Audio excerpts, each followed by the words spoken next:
Hello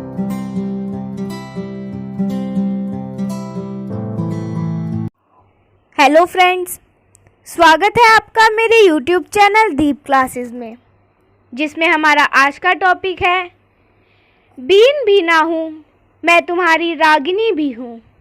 कविता के महत्वपूर्ण अंशों की सप्रसंग व्याख्या। हमारा आज का टॉपिक स्टार्ट करने से पहले अगर आप हमारे चैनल पर नए हैं या आपने अभी तक हमारे चैनल को सब्सक्राइब नहीं किया है तो इसे सब्सक्राइब कर लें, जिससे हमारे आने वाले वीडियो के सभी नोटिफिकेशंस आप तक पहुंच सके। चलिए अब हम अपना टॉपिक स्टार्ट करते हैं। इसमें हमारा पहला अंश है, नींद थी मेरी अचल निस्पंद कण कण में, प्रथम जागृति थी जगत के प्रथम स्पंदन में, प्रलय में मेरा पता पदचिन्ह जीवन में, शाप हूँ जो बन गया वरदान बंधन में, कूल भी हूँ कूलहीन प्रवाहिनी भी हूँ। यदि बात की जाए इस अंश के प्रसंग की, तो विधाता ने सृष्टि की रचना की, मानव को जन्म दिया, अपने अंश जीव को पृथ्वी पर अवतारित किया। इसी का वर्णन इन पंक्तियों में किया गया है। अब हम इसकी व्याख्या देखते हैं। वीणा और उसके तारों से निकली स्वर लहरी रागिनी अभिन्न है। वीणा से वह संगीत ध्वनि उत्पन्न होती है। इसी कारण आत्मा परमात्मा अभिन्न है। आत्मा परमात्मा का अंश है जो उससे उत्पन्न होता है। सृष्टि की रचना से पूर्व प्रकृति का कण कण सोया हुआ था। प्रकृति में कोई गतिविधि, कोई हलचल नहीं थी। सर्वत्र सन्नाटा था, सर्वत्र जड़ता थी। लगता था सब गहरी नींद में सोए पड़े हैं। सब उस परम सत्ता के मन में एक से अनेक होने की कामना उत्पन्न हुई, तो उसने अपनी माया शक्ति से सृष्टि की रचना की। सृष्टि का जन्म हुआ। जो प्रकृति जड़ अवचेतन तथा सोई सी पड़ी थी वह जाग पड़ी। उसमें हलचल होने लगी। जीवात्मा का भी आविर्भाव हुआ। प्रलय में देव सृष्टि के विनाश के उपरांत मानव अस्तित्व में आया। सृष्टि के आरंभ में जीवात्मा अस्तित्व में आई और जीवन गतिशील हो उठा। आत्मा का परमात्मा से बिछुड़ना जीवात्मा के लिए अभिशाप है, क्योंकि संसार दुखमय है। इसमें जन्म लेने वाले दुख और कलेश ही पाते हैं, पर वह मानव के विकास के लिए, उसके अभ्युत्थान के लिए स्वर्णिम अवसर भी है। अतः वह शाप के भीतर छुपा हुआ वरदान भी है। माया के बंधनों में बंधा हुआ व्यक्ति उन बंधनों को तोड़कर अंततः परमात्मा में लीन हो जाता है। उसे साधना का अध्यवसाय का अवसर मिलता है। सृष्टि संचालन में उसका योगदान होता है। अतः वह अभिशाप नहीं, वरदान है। नदी किनारों के बीच बहती है।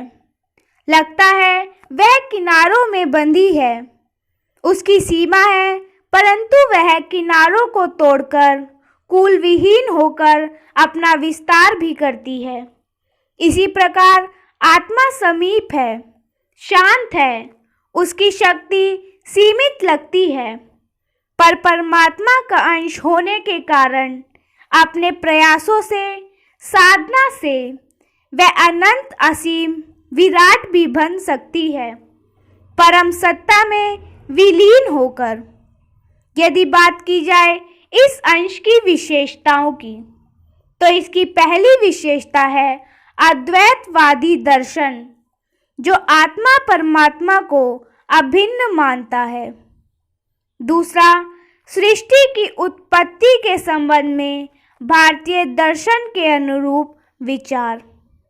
तीसरा, इसमें लाक्षणिक प्रयोग है जैसे नींद, स्पंदन, जागृति और पदचिन्ह। चौथा, इसमें विरोधाभास अलंकार का प्रयोग किया गया है। इस कविता का दूसरा अंश है, नयन में जिसके जलद वह त्रिशक चातक हूँ, शलभ जिसके प्राण में वह निठुर दीपक हूँ, फूल को उर में छिपाए विकल बुलबुल हूँ, एक होकर दूर तन से छा वह चल हूँ, दूर तुमसे हूँ अखंड सुहागिनी भी हूँ। यदि बात की जाए इस अंश के प्रसंग की, तो इन पंक्तियों में भारतीय दर्शन के अनुसार आत्मा परमात्मा के संबंध का चित्रण प्राकृतिक उपादानों के माध्यम से किया गया है। इसकी व्याख्या देखते हैं, जिसमें कहा गया है कि चातक केवल स्वाति नक्षत्र में हुई वर्षा का जल पीता है। वह आतुरता से प्रतीक्षा करता रहता है कि कब आकाश में मेघ उमड़े, वर्षा हो और उसकी प्यास बुझे। इसी तरह मेरा एकमात्र सहारा त्राता स्वामी ब्रह्म भी है। मैं भी बड़ी आतुरता व्याकुलता से उसके दर्शनों की प्रतीक्षा करती हूँ। मेरे नेत्रों में केवल वही प्रिय समाया हुआ है, जिस तरह दीपक की लौ से उत्कृष्ट होकर पतंगा उसकी ओर दौड़ता है और समीप जाते ही उसकी लौ में झुलस जाता है, जलकर खाक हो जाता है, उसी प्रकार मैं स्वयं को विरह की आग में जला रही हूँ। विरह विदिग्ध होकर अपने अस्तित्व को कण कण कर भस्म कर रही हूँ और स्वयं को मिटा रही हूँ। बुलबुल और गुल के संबंध को सब जानते हैं। बुलबुल फूल से बहुत प्यार करती है। वह उसके जीवन का आधार है। वह उसके अभाव में तड़पती है, व्याकुल रहती है। मेरे लिए मेरा प्रिय ब्रह्म भी वही महत्व रखता है जो बुलबुल के लिए पुष्प। मैं भी उसके विरह में व्याकुल हूँ, तीखी पीड़ा झेल रही हूँ। शरीर और उसकी छाया मूलतः अभिन्न है। यदि शरीर ना हो तो छाया का अस्तित्व असंभव है। यही स्थिति परमात्मा और जीवात्मा की है, सच्चे प्रेमी तथा प्रिय की है। स्थूल दृष्टि से देखने पर उनका अस्तित्व भिन्न भिन्न है, पर मूलतः वह एक ही है। आत्मा परमात्मा का अंश है। प्रेमी प्रेमिका शरीर से भिन्न होते हुए भी एक है। दो तन एक प्राण है। हे प्रिय, तुमसे बिछुड़कर भी तुम्हारे प्रति अपनी अचल आस्था और निष्ठा तथा अनन्य प्रेम के कारण सदा आपको अपने हृदय तथा नेत्रों में बसाए रहने के कारण मैं स्वयं को अखंड सौभाग्यवती मानती हूँ। यदि बात की जाए इस अंश की विशेषताओं की, तो इसकी पहली विशेषता है, भारतीय दर्शन इस बात पर बल देता है कि आत्मा समीप होते हुए भी साधना द्वारा ब्रह्म में लीन होकर असीम बन सकती है। उसमें अपार शक्ति तथा अनंत संभावनाएं छिपी है। इसकी दूसरी विशेषता है, इसमें रूपक और विरोधाभास अलंकार है। अब आते हैं इस कविता के तीसरे अंश पर, जो है, आग हूँ जिससे ढुलकते बिंदु हिम जल के, शून्य हूँ जिसके बिछे हैं पावड़े पल के, पुलक हूँ जो पला है कठिन प्रस्तर में, हूँ वही प्रतिबिंब जो आधार के उर में, नील घन भी हूँ सुनहली दामिनी भी हूँ। यदि बात की जाए इस अंश के प्रसंग की, तो इन पंक्तियों में विरोधाभास अलंकार का प्रयोग करते हुए कवियत्री ने आत्मा परमात्मा की विरोधी स्थितियों का वर्णन करते हुए उनमें एकात्मक भाव की स्थिति बताई है। आत्मा परमात्मा का ही अंश है, वह दोनों अभिन्न है। इसकी व्याख्या देखते हैं।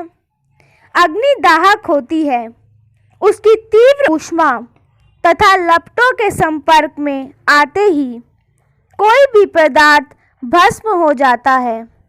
साधक ईश्वर से अनन्य प्रेम करने वाले की स्थिति नितांत भिन्न है, विपरीत है। उसके हृदय में प्रिय से बिछुड़ने की दाहक ज्वाला जलती रहती है, पर साथ ही उसमें स्नेह, करुणा, परोपकार की कोमल भावनाएं भी होती है, जिन्हें हिमजल के सदृश शीतल कहा गया है।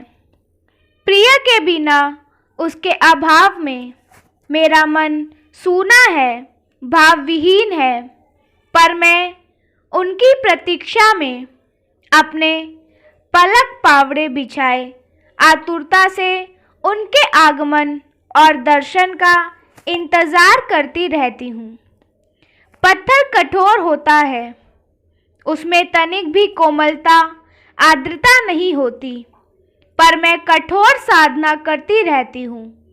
मृच्छ साधना में तपकर मैंने अपने शरीर को पत्थर की तरह सहिष्णु बना लिया है, परंतु पत्थर की तरह इसे कठोर शरीर में मेरा भावुक हृदय है, जिसमें कोमल भाव है, जो करुणा और प्रेम से आर्द्र है। दर्पण के सामने खड़े व्यक्ति का प्रतिबिंब दिखाई देता है। व्यक्ति और उसका प्रतिबिंब अलग अलग दिखाई देता है, पर वस्तुतः उनका अस्तित्व एक है। इसी प्रकार संसार में जन्म लेने के बाद, परमात्मा से बिछुड़ने के बाद जीवात्मा का अस्तित्व भिन्न हो जाता है, पर है तो वह परमात्मा का ही प्रतिबिंब। उसी के अपार गुणों, अनंत शक्तियों का एक अंश पाकर वह पैदा होता है। दोनों में मूलतः कोई अंतर नहीं है। कहने को बादल और उसमें चमकने वाली बिजली का अस्तित्व अलग अलग है। एक को बादल कहते हैं, दूसरे को दामिनी या बिजली, परंतु बिजली मेघ से ही उत्पन्न होती है और चमक कर उसी में छिप जाती है। इसी प्रकार जीवात्मा परमात्मा से अद्भुत होता है। कुछ समय तक संसार में जीता है, जीवन में अपनी तड़क भड़क दिखाता है और अंत में ब्रह्म में लीन हो जाता है। मेघ और विद्युत एक हैं, आत्मा परमात्मा भी अभिन्न है। यदि बात की जाए इस अंश की विशेषताओं की, तो इसमें आत्मा परमात्मा का अभेद बताया गया है। दूसरा, विरोधी परिस्थितियों का वर्णन कर विरोधाभास अलंकार का प्रयोग किया गया है, जो उक्ति को और भी चमत्कार बना देता है।